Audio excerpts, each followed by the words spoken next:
Thanks, Rose.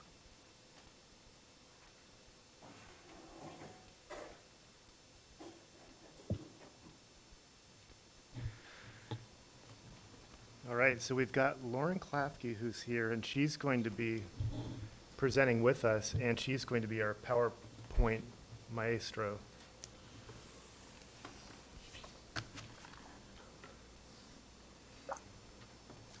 So we'll see how this works.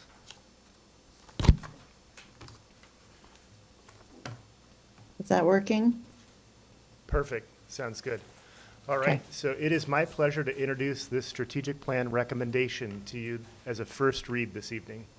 This recommendation is reflective of considerable effort on the part of many that has taken place over the better part of the last year.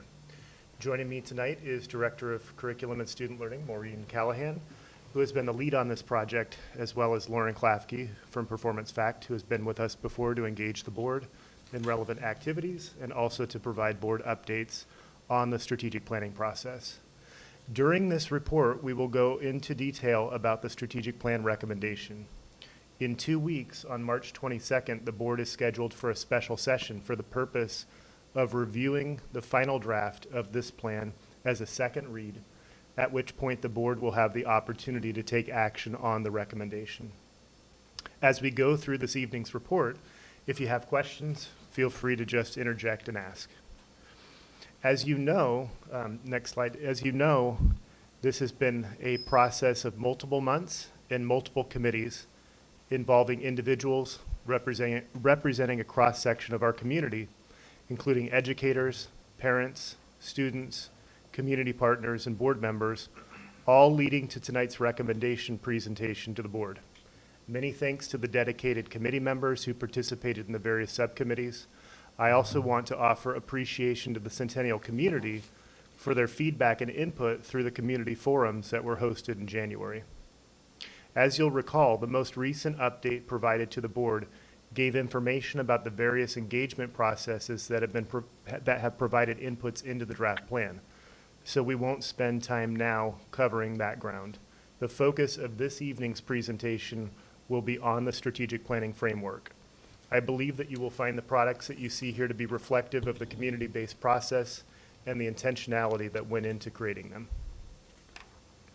Our planning process both satisfies and exceeds the ODE aligning for student success and integrated guidance requirements. Tonight is an opportunity for you as a board to review the plan to date with the understanding that it is not complete to our standards, to ask any questions that you might have, and to make any recommendations for change. Please know that following this meeting, you'll have the next couple of weeks to digest the information, because there's a lot of information we'll be sharing. You'll have the next couple of weeks to digest the information and reach out to provide us with further input or to seek clarification on what you see. We also will continue to engage the community for input. Next slide. You've seen this slide before. As a recap, the process involved analyzing our current state by reviewing multiple sources of data, from student outcomes to focus groups with students and families, then analyzing this data to better understand where we are and why. And from here, determining what we're going to do about it by developing solutions in the realm of student learning, instructional effectiveness, which drives student learning, and the infrastructure which supports both teaching and learning.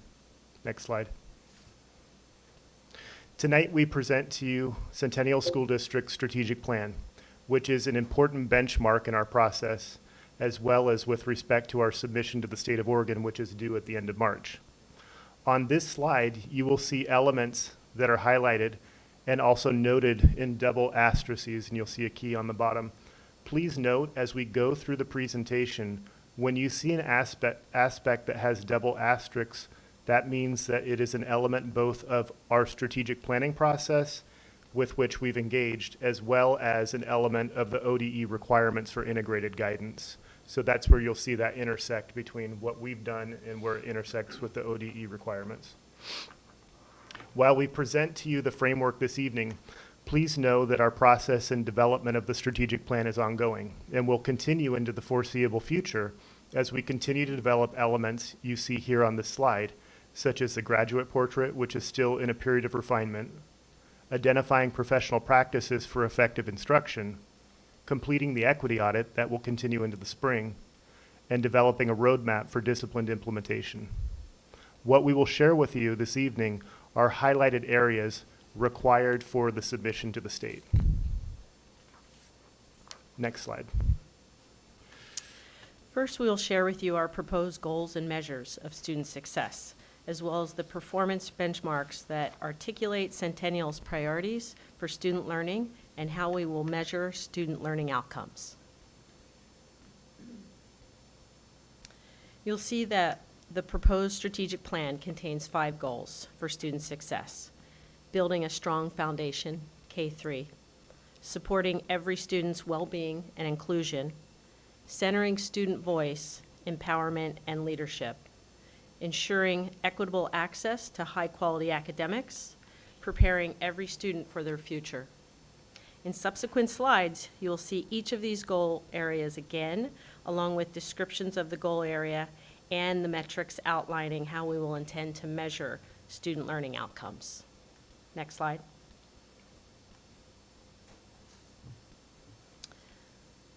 Building a strong foundation, K-3. The early years of education are critical to establishing a positive learning trajectory. This was recognized by the core planning team and is reflected in the first goal. Here you will see goal 1 of our 5 goals with a description of each student in kindergarten through 3rd grade developing foundational academic and social emotional learning skills necessary for future success. The identified measures are as follows: number and percentage of students engaging in preschool early learning programs. You might wonder about this metric for a goal focused on kindergarten through 3rd grade.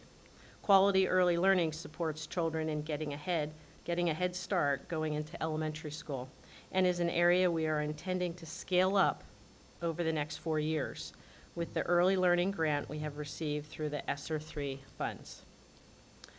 The second measure, growth and attainment of developmental milestones. This includes interim, formative, diagnostic, and summative assessments on core academic areas at each primary grade level.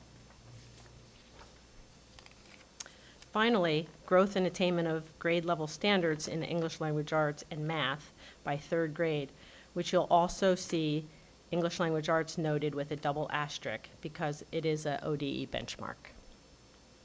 Next slide. The next goal is supporting every student's well-being and inclusion. As you know, Centennial is a diverse community. Establishing a sense of belonging and community are essential. And now more than ever, social emotional learning has become critical to establishing a classroom environment that supports well-being and learning.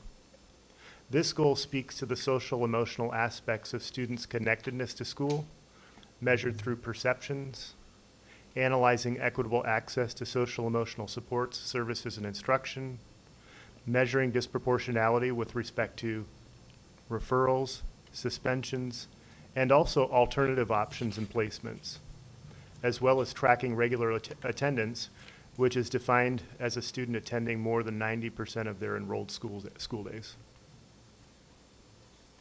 Next slide. Centering student voice, empowerment, and leadership. A central theme in our process, particularly with respect to student feedback and input, is the need of our learning environments to focus on elevating opportunities for our students' active involvement in their learning. And this is supported by the most recent research and practices with respect to anti-racism and universal design for learning, student voice and student choice, which includes multiple on-ramps for learning. For this goal, each student will be empowered to use their voice and exercise choice within their classroom and school communities. Measuring a goal like this can be more qualitative in nature as opposed to student outcomes on an assessment, for example. Measurements here include student perceptions and experiences, which can be gathered through perception surveys, focus groups, or empathy interviews. We also know that students experience leadership opportunities through participation in co-curricular activities, So that's a measurement tool that has been identified as well. The last measurement listed here is the percentage of students engaged in classrooms, which is something that can be assessed through classroom walkthroughs and observations. Next slide. The next goal is ensuring equitable access to high-quality academics. Something that was brought to light during the process was disparate access to high-quality academic opportunities, particularly at the secondary level of our system. The idea here is, how do we move away from a system that tracks students to one that meets students where they're at while providing access to high-quality learning opportunities? Ways that were identified to measure this were the percentage of students who participated in and successfully completed advanced coursework, the percentage of students experiencing science, technology, engineering, and arts in grades K through 12. It's worth noting that participation in career and technical education programming, or CTE, at the high school level is a significant predictor of graduation. Our most recent district data showed that students concentrating in CTE pathway, in a CTE pathway, graduate at a 92.8% rate. And even those who participate in CTE coursework have an 83% graduation rate. That's compared to our 75 to 76% graduation rate generally. The final metric here is the percentage of students accessing academic supports. Question. Is point 3 there where the double asterisk is supposed to be, because I don't see it on the points? On which one? Number 3, percentage of students accessing academic supports.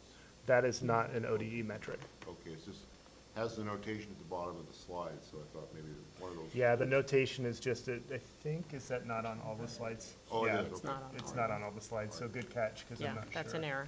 Yeah, Yeah. I think generally that's a key for the slides. Yeah. Yep. Good question, thank you. Thank you. Moving to goal number 5, preparing students for their future. It's important that students graduate from our system with the necessary knowledge, skills, and confidence for the future of their choosing. That looks different for every student and can be 2-year college, 4-year college, career, apprentice, military, etc. The graduate profile being developed will help articulate those qualities and characteristics for which our community feels Centennial graduates should be prepared. Whereas the first goal focuses on helping students to start their academic careers on proper footing, goal number 5 focuses on students' preparation for their lives as they leave our system. Measurements for this goal involve the percentage of students engaged in a plan aligned with the graduate profile, percentage of students completing a demonstration of learning at key transition years. An example of this would be a capstone project towards the end of senior year, also known as a senior project. The percentage of students on track in 9th grade has been shown to be a strong predictor of graduation. Finally, you'll see the 4-year graduation rate and 5-year completion rate as indicators. Question on this one. I printed this up from earlier, and there's some wording changes. Is this one the accurate one, the students for their Yes. future, as opposed to a future of their choice? Yes. Perfect, thank you. Yeah, it was thought that that was just a little bit more concise. Next slide. Thanks, Lauren. Within these goal areas, there were notations of metrics that are also required from ODE. These are what are known as performance targets. On this slide, you will see those performance targets isolated with a description of each. These are listed as both targets for all students and targets for focal student groups that have been historically underserved in achieving these identified targets. You will notice the to be determined acronym in each of these cells. ODE, excuse me, ODE has provided extended time for us to develop these performance targets. So the point of including them here is to provide awareness to the board that these exist and these target percentages have yet to be developed. ODE is committed to co-creating these targets in partnership with districts to be completed by the end of June. So they're not mandating that you choose from a specific list, but they are partnering with you to help select ones that you feel best reflects our population and community? In terms of the measurability, yes. Great question. Next So slide. this- Oops, This sorry. shows the target by 2027, 2028.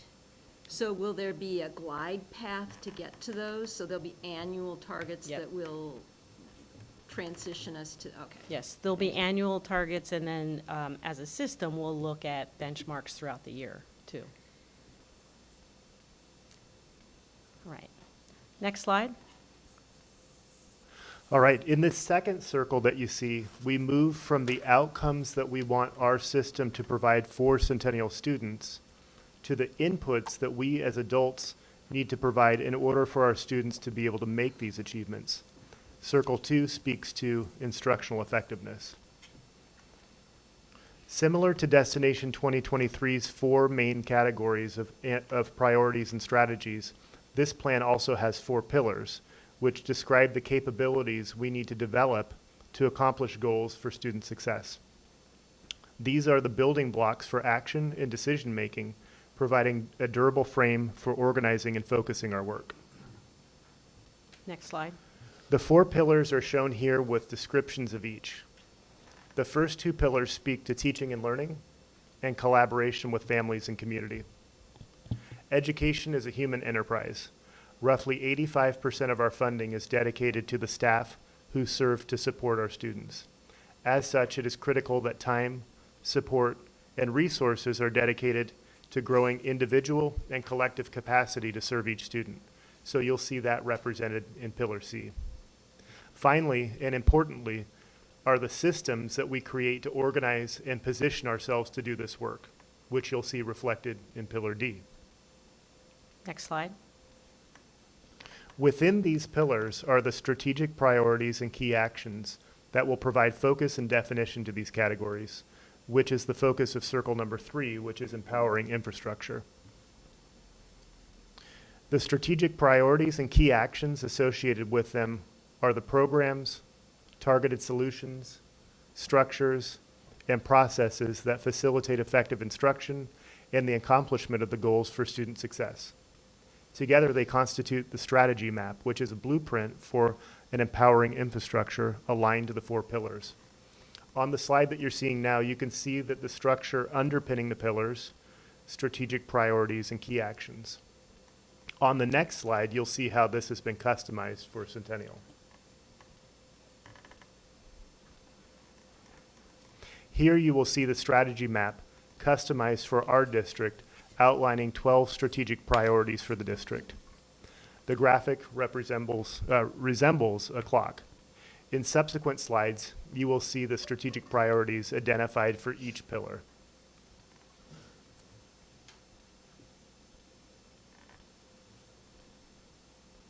Before describing the content, I wanted to point out the structure for this slide.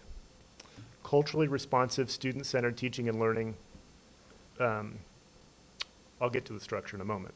Culturally responsive, student-centered teaching and learning is a complex process of knowing your students, having the knowledge and skills to deliver instructional practices which reach each student. It means creating a community of learners in every setting that includes these 3 areas: rigorous and relevant instruction, inclusive and responsive communities, and real-world experiences. On the right side of the slide, you will see system-wide key actions, and next to that are targeted key actions. Themes that are incorporated into those key actions to support these strategic priorities include, and we're not going to read all of this, we're just going to give you a summary. Those include ensuring standards-aligned instructional materials representing perspectives from historically marginalized communities, ensuring a safe and inclusive school environment, and providing rigorous, relevant, real-world educational experiences as part of school programming and curriculum, including hands-on, inquiry, and interest-based learning opportunities for students. Then you'll see on the far right, there's targeted key actions. Those are additional specific actions to support student groups who have been traditionally underserved in our system.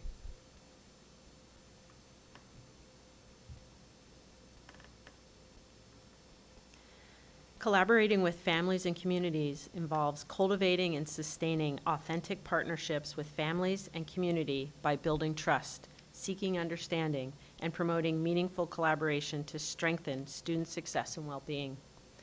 Key actions supporting this are open and effective communication, robust family and community engagement, and accessible services and supports. Themes incorporated into the key actions to support these strategic priorities include creating and using a consistent and predictable communication system, ensuring essential communication includes multiple methods, accessible language, is multilingual, and interpretation and translation is readily available for community members. Developing and implementing school-level family engagement and communication plans. Offering meaningful input on key decisions. Collaboration with community-based organizations and partners to align and increase access to services that support the well-being of students. And partnering with families, businesses, higher education institutions, local employers, and community-based organizations to provide real-world experiences through career explorations, internships, career and technical pathways.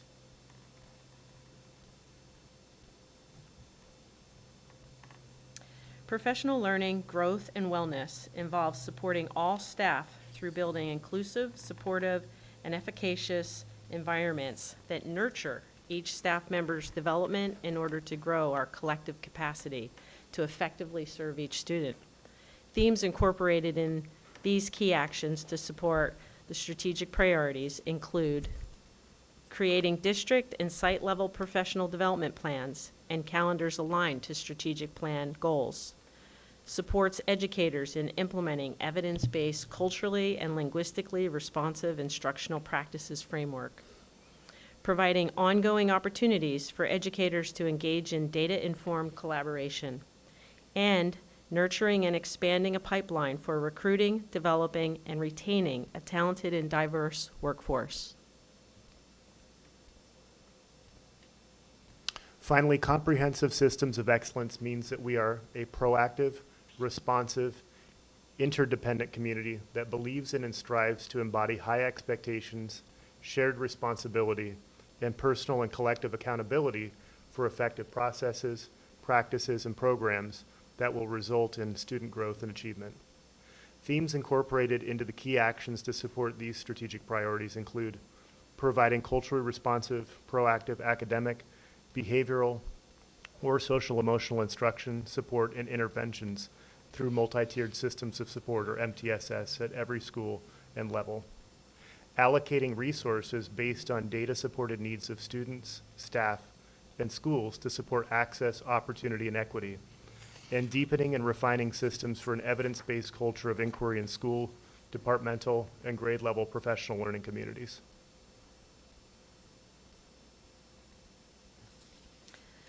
With this strategic plan, Centennial School District is poised to change the trajectory for our students.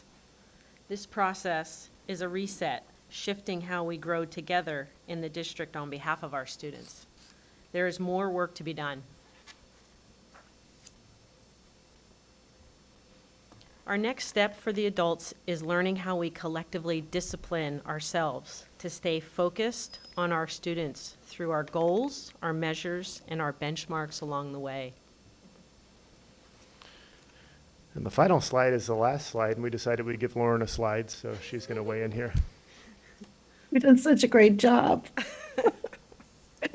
I'll just very briefly speak to this last slide, which is to say, part of what we'll be doing in the coming months is to just talk about that roadmap for disciplined implementation.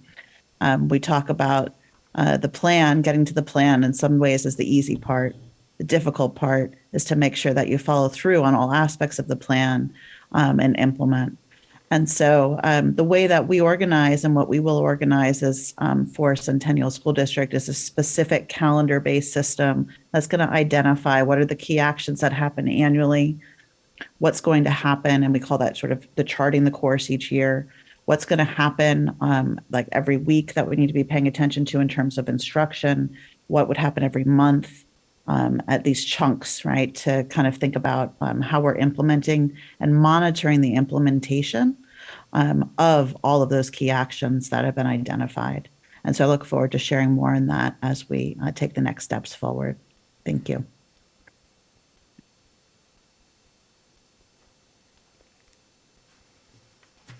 Great, and with that, we welcome any questions or comments the board might have about the presentation.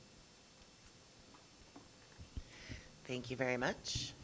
Gonna open it up for questions, looking around, looking online for hands. Vice Chair Shields, and then Director Stanley. Wonderful job, first of all. Huge amount to digest, to say the very least about it. And to that point, will there be, I'm not quite sure how to state this, will there be kind of a Reader's Digest version, if I may? I understand the importance of what you've been developing and why we are as thorough as we have to be. But if I'm giving this, we're sending it out to parents and things of that nature, is there a way we could condense it a little bit? So it's daunting to a degree. So that's my question.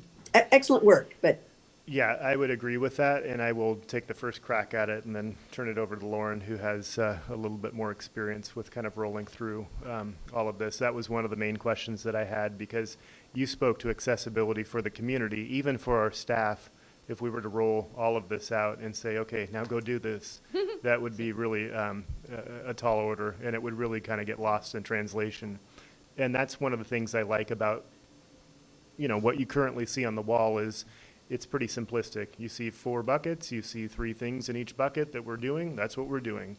It doesn't have a lot of further description. So what you're getting a picture of here this evening is a fuller amount of the actual plan. Like, for example, those last few slides really start to dig into what is this actual plan consist of? What are the strategies? It's not just, the main points on the wall. It's peeling back and saying these are the things that we're actually going to do. But the products that we put before the community and the products that we'll put before our staff, I hope, are going to be more simplistic than what you see there, because not only did we present that this evening, there's also a graduate profile that accompanies as well, so there's an extra layer of to it. It provides good direction and definition to the work, but it isn't necessarily what we'll try to communicate. So I'll let Lauren clean that up. I think you did a great job. I'll just add that part of once things are solidified, we will go forward and we support the production of, a 4-pager, right, that can be shared out widely with the community. And then we'll have what we call, and that is, we refer to it as the Reader's Digest version. So I appreciate that reference. And then we also have, what we call the version for insomniacs. So that will be the longer, more detailed version. But one of the things that we additionally can support is thinking about, is there a center spread or some kind of visual is kind of like that poster that you would see? And often that focuses in on the key ideas, where we would just encourage, in addition to what you currently see up on your wall, that you also would have your goals. So that we're keeping those in the forefront of our mind, not just our work, but what our guarantees and our promises are to the students and the families. So, but that's to come, 100%.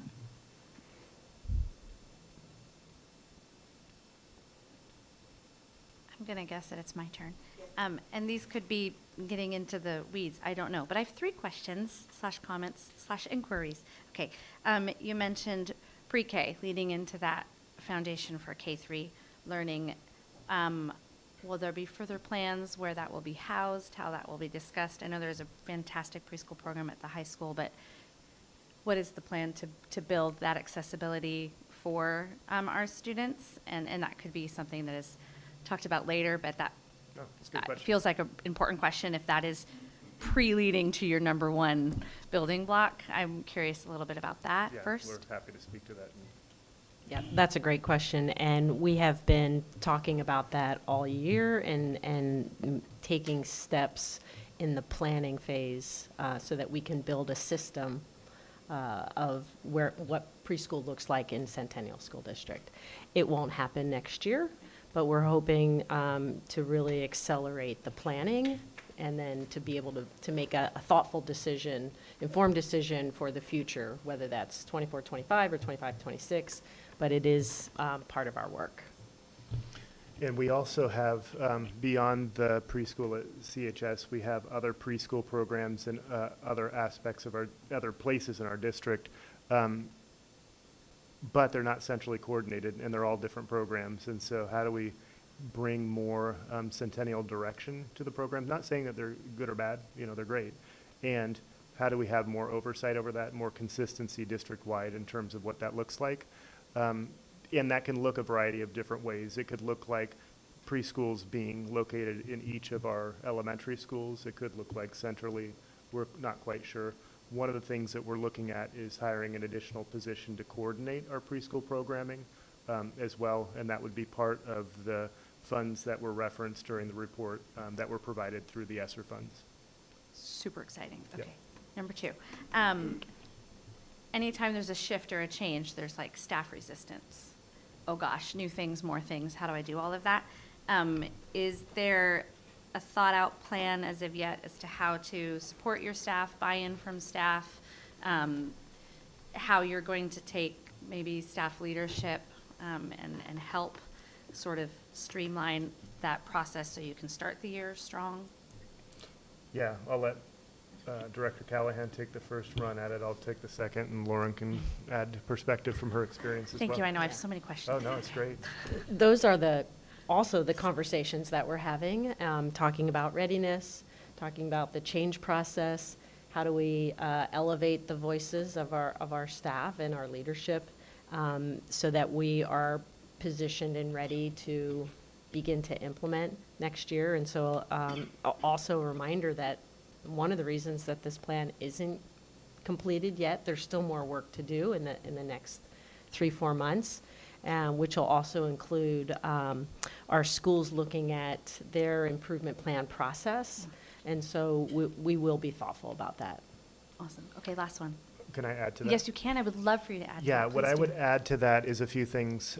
Number one, that's where the rubber hits the road. So that's going to be the implementation piece, which is always kind of the make or break of what you're doing.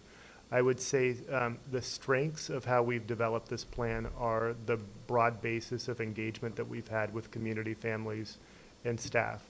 I would say one of the things that I'm aware of, not using the word like cautious of, but aware of, is that as we have gone through this process, one thing that we intentionally did not do is sub out mass amounts of staff to be able to participate during the daytime. We did a lot of our activities after hours to be able to avoid the sub situation that we've been experiencing the last couple of years.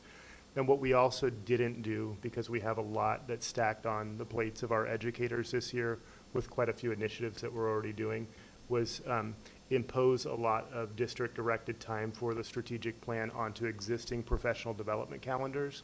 So that's one thing that we experienced in the development of Destination 2023 was a more iterative process at the school level. We did have representation from schools on the committees, but it didn't have kind of that iteration that we had during the last time. So that's an awareness piece on our part is, okay, how do we bridge that, knowing that we tried to kind of take that load off of schools and put it after hours and with people who were volunteering to participate. What we have done more recently is we have asked our principals and modeled a presentation that each principal is providing to the school staff so that they can get familiar with what the plan entails, similar to what we've done tonight, and then everybody has been given an opportunity to provide feedback and input, which has informed some of the iterations more recently as far as the plan. So basically what I'm saying is our staff has more recently gotten eyes onto the plan, so it's not new and something constructed over here, but it's something that they're familiar with.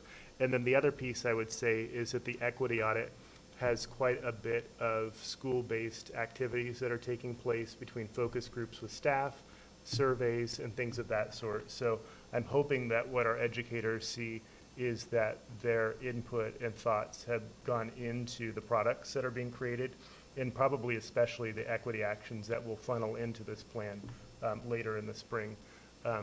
And all of that's to say is that we're going to want to intentionally design opportunities to be able to break this down with staff, both at the site level and then also as a broader level. And I don't know at this point if that looks like K-12 altogether, or if that looks like elementary altogether, middle and high school, but just different opportunities for staff to be able to get together, hear central messages related to it.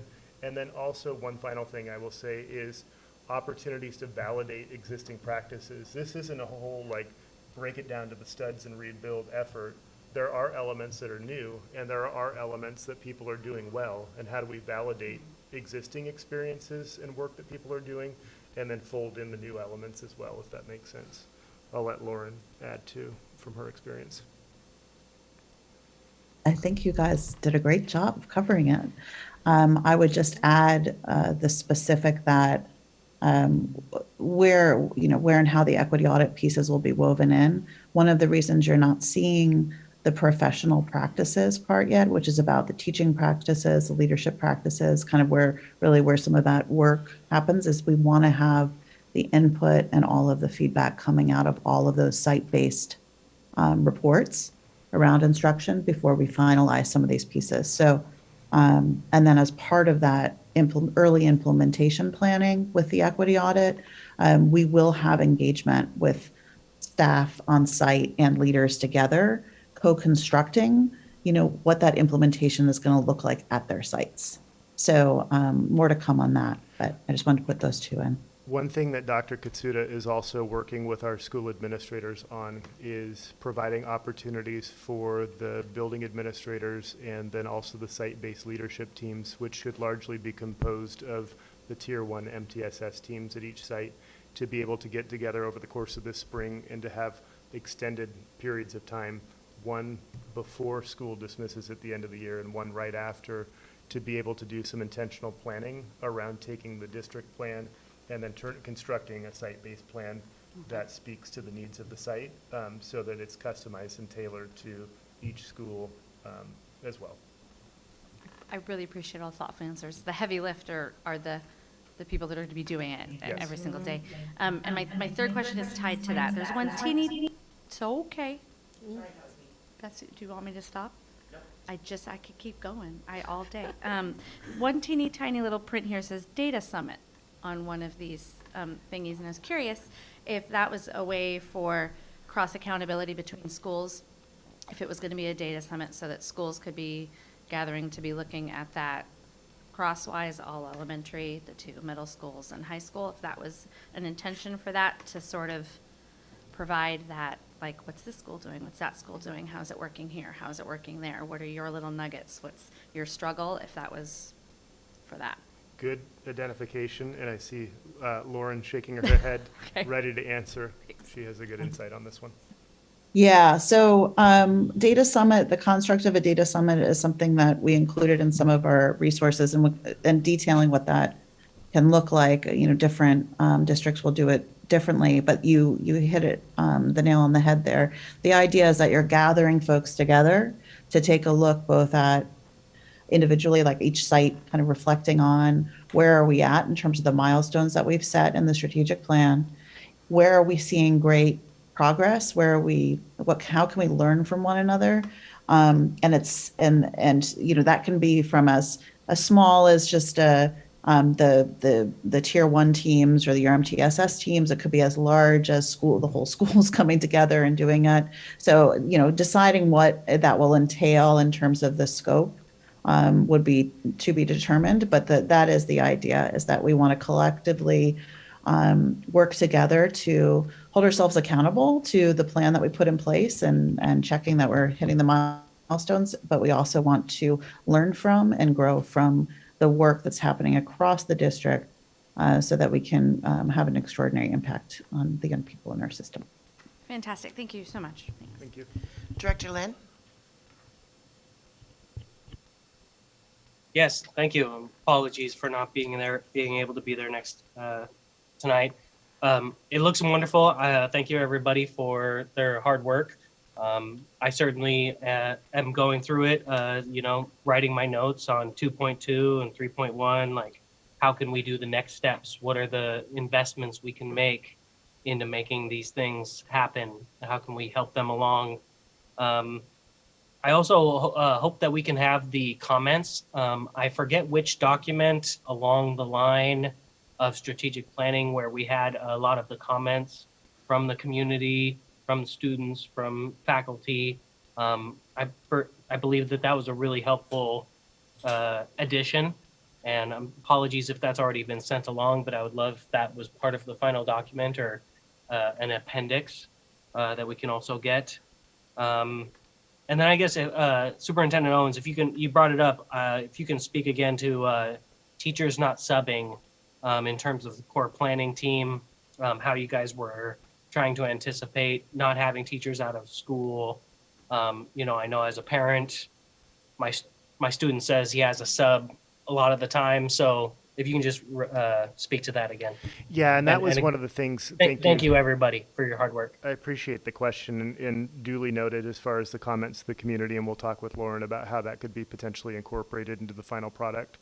As far as the process, one of the things that we had talked with Lauren about over the summer when we were vetting different consultants that could do this work was how do we do this without having an undue disruption on the teaching and learning environment as it exists now. As we know, the sub situation has been atrocious. It's gotten better overall, especially since winter break. It's not perfect by any means, but I'm finally starting to see, okay, this looks a little bit like pre-pandemic levels of the normal sub shortages that we see rather than how bad it had been. That said, going into this process, we knew that we wanted to do the diligence and not just copy forward the plan that we had previously, but really take a new look at the fact that this is not 2017. We're after the pandemic and things have changed considerably in terms of how we do school. So we want to make sure to do the diligence that way. One of the things that we had talked with Lauren about is how do we do this in times that are after hours? So what that looked like was breaking full day sessions into 2 evening sessions. It created a process where, and this is my assessment, I haven't talked with Lauren about it, sometimes it was difficult to get the plane off the ground, fly it, and then in time to land it 3 hours later. 3 hours or 3.5 hours goes pretty fast. Lauren's shaking her head because a lot of times that's a 6 to 7 to 8 hour session that you're having a sustained amount of time for. So all of that's to say is that we had more frequent evening meetings than we would have had if we were doing these during the daytime. The benefit was is we weren't costing the students of having to have even more subs, or even worse, not having a sub because we had so many people out of the building. Also, it felt like that could have been a significant limiting factor in being able to have our faculty participate, is if we were basing it based on available subs, we would probably have a lot of people having to scramble back to the building to go cover their classroom because they weren't able to get a sub, and then it was then it would be disjointed in terms of their participation. I know when talking with Lauren, and if I misstate this, let me know, but I don't know that Performance Fact had done it that way before, and so it was an experience to try to, okay, how do we do some contortions to be able to accommodate the after hours sessions rather than doing the full day sub out sessions that we might normally do. Lauren, how does that match? I'm trying to remember, but I do believe it was it's on point, but I do believe that, it was we've had a couple of different folks experiment with times. And I think, yes, it was true because we had done that virtually, but we hadn't done it in person. So yeah, we look at the amount of time, right, that we dedicate to the process, and we looked at what was possible. And so chunking it into those smaller pieces has actually become a model that we've used and recommended to other districts after this to see, what are some ways to mitigate it. I will also say that I'd be curious to hear, after the fact with this model, what your teachers have said, but we've gotten feedback from other districts that they've appreciated also not having to make sub-plans and being able to kind of be home and do their contribution in the evening. So, they were great. They were really great in terms of being there in the afternoon. Thank you. Other questions? Please. One thing I would just speak to that as well, like being in those meetings, there were a lot of people in those meetings that had multiple hats in the district. you know, teachers that also had kids in the district, and community members that, you know, it was people, it wasn't just teachers or just community members. A lot of people in those meetings were from multiple parts of the area. And so it was nice to see. And so it's not like, people, there were a lot of different perspectives coming into those, into the meetings and providing input. One thing I just, you know, being in those meetings too, I like, you know, the themes that came from those meetings are in the plan. You know, what was said, the opinions that were shared, you know, the passion that was involved is in the plan. I think like others, like I think this plan is ambitious and in depth, and it's a lot of a lot. And I look forward to seeing it roll through, and I'm very curious about the percentages, because we can, like, the goal markers are really gonna, like, we can have them low and look like we're doing great, or we could have them really high and look like we're not doing anything right. So I'm really curious to see how all that shakes out. And, but yeah, congratulations. Thank you. Thank you, Director Hahn. I had a question, and will this sheet, the one that's got the roadmap for the disciplined implementation, is there any way to make some of this into a dashboard that will be easily tracked and we'll be able to see on a regular basis? You're pointing to me, James? Yeah. Yeah. Yeah. So, yes, I like your thinking. So there are two different ways that we've supported clients in kind of making that transition. So one dashboard is around what you were discussing just before in terms of those performance targets, like paying attention to those outcomes. That's one dashboard. But another thing that we offer is kind of something that looks like a continuous progress monitoring or board update around the key actions, the implementation. And so when we support clients through implementation, we don't just take a look at those data summits and in those reflection places on how the students are doing, but we also reflect on the implementation of the practices. So that would be like looking at, you know, were the observations done so that we know if students were engaged, and then what percentage of those students were engaged. And so yes, 100% we can work to get a dashboard together so that the board has a regular update. I will also say, and you know, just based on our experience, sometimes what was presented in terms of the performance targets was the ODE slide. Yeah. I want to be really clear about that. The board may decide, and we often encourage boards to work with the superintendent to decide what are the set of measures from that list that you think are most important. There's a lot of measures there. You probably don't want to be getting updates on all of them all the time, but what's vital that you want to see regular reports on? And then that becomes like a board scorecard, right? Superintendent conversation that you can have. So now your conversations and the kind of updates that you're getting at each, you know, at whatever critical junctures are throughout the year are really grounded in moving towards those outcomes for kids and the implementation of the key actions. So yes, and we can talk more about that as we go through the process. Thank you so much. Anything else? Any hands up? Excellent. Well, thank you very much.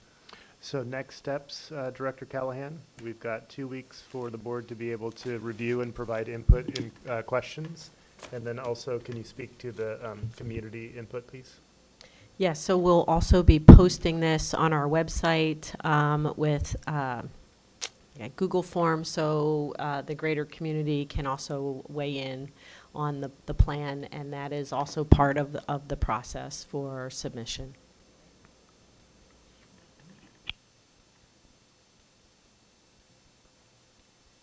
And I just wanted to thank Lauren Klafke. She's been a true hero in this process, and I'm just impressed at the way she's able to aggregate community input and be able to distill it down into a way that really helps to reflect what's been said in a very succinct and organized fashion. So kudos to Lauren for her work. Thanks, James. It's been a pleasure. Thank you. Next up is the superintendent's report.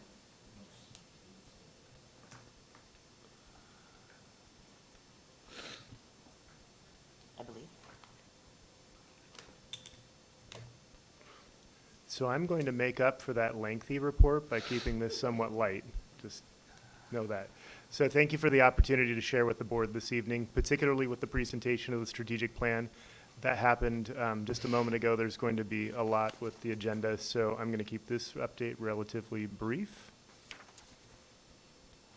It was good to see Director Andrews this morning at the Classified Appreciation Breakfast in partnership with OSEA. We were able to recognize our support staff members by hosting a drive-up breakfast at Centennial Middle School, where breakfast burritos from Don Pedro were served. I know, right? They were good. It was a pleasure to honor our classified colleagues for their dedication and service to our student, staff, and families. Classified staff serve a variety of ways throughout the district, keeping our schools functioning smoothly.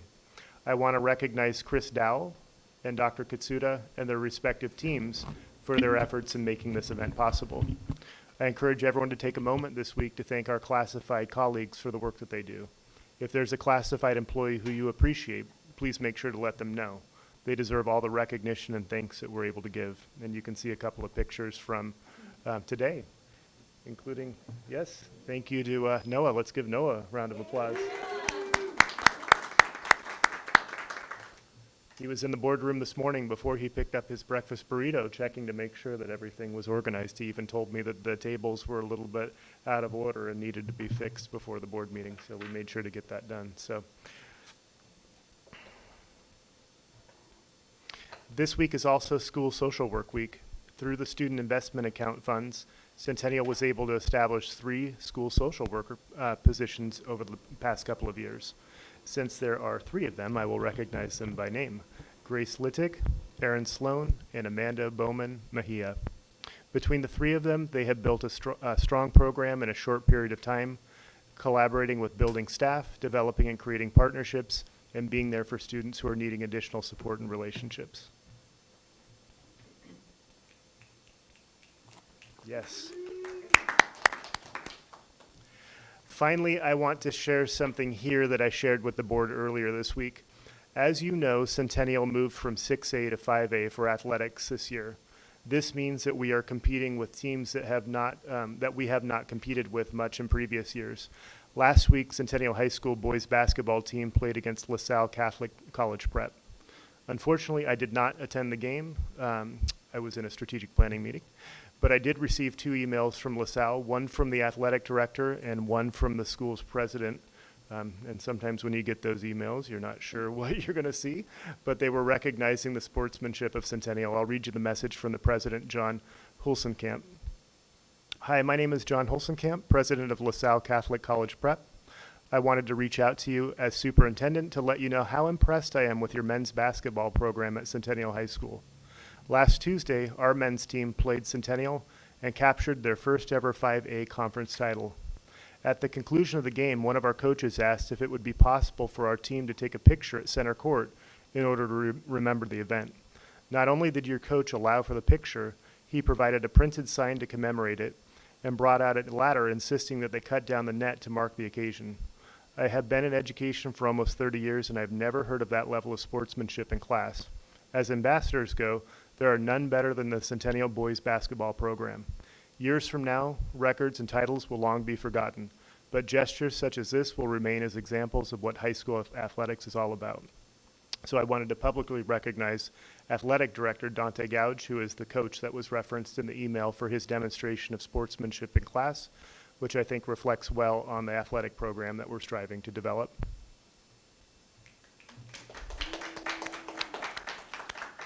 As I mentioned, my goal was to keep the superintendent's report brief. So with that, I welcome any questions and comments you have, and that concludes my superintendent's report. Thank you very much. I actually did come to the end of that game to pick up my kid, and I took a couple pictures, and I'll share them with you guys if you want. It was a really neat experience for that team to be able, like the whole net thing, that was really, really special. Cool. You were there to see that. That's great. Yeah. I see Director Lynn, I believe, had a hand raised. yeah, I just wanted to say how proud I am of the boys basketball team. That really like brings a tear to your eye, and like, good job, everybody. Thanks. All right. Anything for the good of the order before we move on? Fantastic.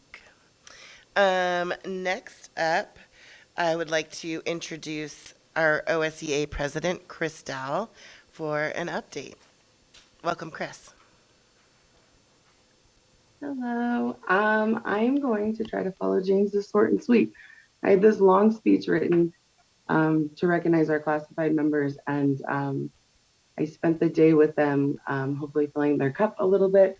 I am so proud to be a classified member in this district, and I am proud of the people that I serve.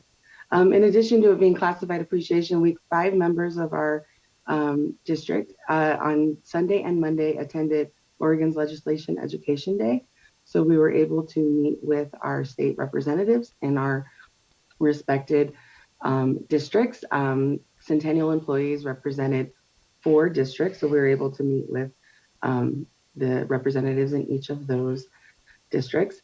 OSEA's legislative priorities this year are sustainable K-12 funding, a support package for classified workers who support special education, just cause for all. We are very fortunate in this district to our contract already allows for just cause, but not everyone in the state has that. Equal access to unemployment benefits and representation on boards and commissions. No conversations about us without us. We are excited about the work that we do. This evening, I was able to have pizza with our evening custodians here at the high school. And I welcome anyone to please love up our people. They've been working hard, they've been stretched thin, and they're showing up. So that's it. Welcome. Happy Classified Appreciation Week, and thank you. Thank you so much. Next up. Yes. Chris, I know that you do a ton of work, not just for your site where you're working, but for all of the employees. And it's really incredible to see how they how they respond to you, and you've really risen in leadership, and you're shining. So thank you, Chris. Next up, I would love to introduce Amanda Kassab, our CEA president. Hello, good evening. I want to give a big shout out to our OSCA.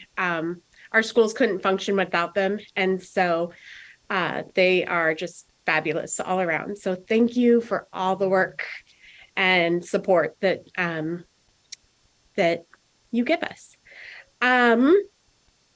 I really appreciated seeing the strategic plan rolled out, and I appreciate all the questions that came up. I want to reiterate, I think it was Director Hardin's comment, where our work is really present in those slides. And it was nice to see it represented, and even our language that we wrote in was present. So that was really uplifting and nice. I am really looking forward to the implementation of it, and collaborating on how we're going to roll that out, and with the most support, because the plan is big, but it's needed, and we're excited about it. So, and then just last, we were really excited about the equity audit from all the schools. that finished up as far as the school stuff. So I'm looking forward to hearing some of those details. But many of our members shared that they felt heard and they felt seen and appreciated it. So I'm excited for a lot of the data that we're getting and the upcoming planning about how to kind of help shape and move our district forward to help grow the best kids. Thank you, guys. Thank you so much, Amanda. Really appreciate all that you do and bring to these meetings. It's wonderful. All right, moving along, we have confirmation items. Let's see here. We're gonna go ahead and confirm these items en masse. Do I have a motion? Yes, I move that we approve all confirmation items en masse. All those in favor, raise your hand and say aye. Aye. Aye. Aye. That's everybody. Excellent. Moving on, so we've got, do we want to take, let's continue on and go through old business, and then we'll take a short break before our executive session. So with that, our old business, 7.1.1, I would like to welcome Director Southerton. Good evening, everyone. Good to be back with you again tonight. So we're back to consider the award of the Small Works CMGC contract this evening. You may recall the board approved the findings of fact and utilization of the construction manager general contractor process for various small works projects planned this summer, which include bond below the line items and ESSER items. Additionally, you'll recall that we also were generously received a seismic improvement grant for Powell Butte Elementary, which we plan to do this next summer. Public advertisements were placed and an RFP was issued, and we are recommending the award to Emmerich Construction this evening. You'll recall that Emmerich Construction has worked extensively with the district, and their bid came in at $470,200, and it's recommended to be approved by the board. Welcome any questions you have. Are you concerned, I'm sorry, did I raise that? Are you concerned that they were the only bidder? I am a little bit, although, you know, summer work is very popular and it's very hard to get good contractors. So this is being a small works project. It's really not very attractive, I would say. So I think a lot of contractors want to go after the bigger jobs.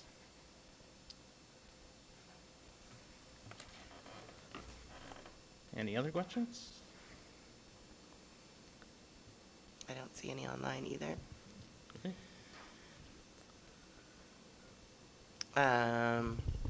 Do I hear a motion to approve?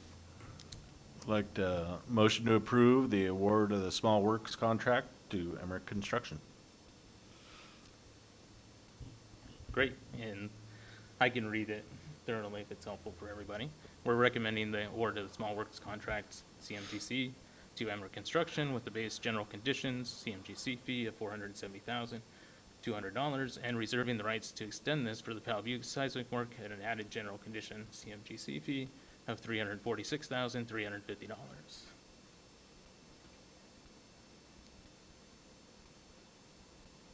Excellent. And All those in favor, raise your hand and say aye. Aye. Aye. Aye. Excellent. Unanimous. Wonderful. And you're stuck with me for the next one. Next one, yeah. Sorry about So we're here to consider award of the Tier 2 roofing project. So you'll recall that we will complete all bond promises and all bond projects and still have extra funds left over to consider additional projects. So the board approved Tier 2 roofing projects as one of those below the line items. The administration and RNC management is recommending the approval to award Tier 2 roofing repairs and replacement at Centennial High School, Butler Creek Elementary, and Pleasant Valley Schools for a combined bid of $887,737. Awarding the base bid and alternates results in an overall price award of the $887,737, which is roughly 10% lower than the second bidder. We did receive 2 bids on this project, and it is within the $1 million budget that we assigned for this work. So the administration is recommending that the Board of Directors approves the award of the combined Tier 2 roofing projects to McDonald and Weddle for an overall combined bid of $887,737. And I welcome any questions you may have on this one. I just want to make a comment. It's just so cool to see the process from last fall where we prioritized and you have moved it forward, Director Southerton, so well. And I'm just really pleased, and thank you for all the work that you've done on these projects. And I'm really happy to see these extra projects moving forward. It's great. Thank you. I appreciate that, Director, and you. So I'm very excited as well that we're able to keep all our promises, complete all the planned projects, despite this very challenging environment.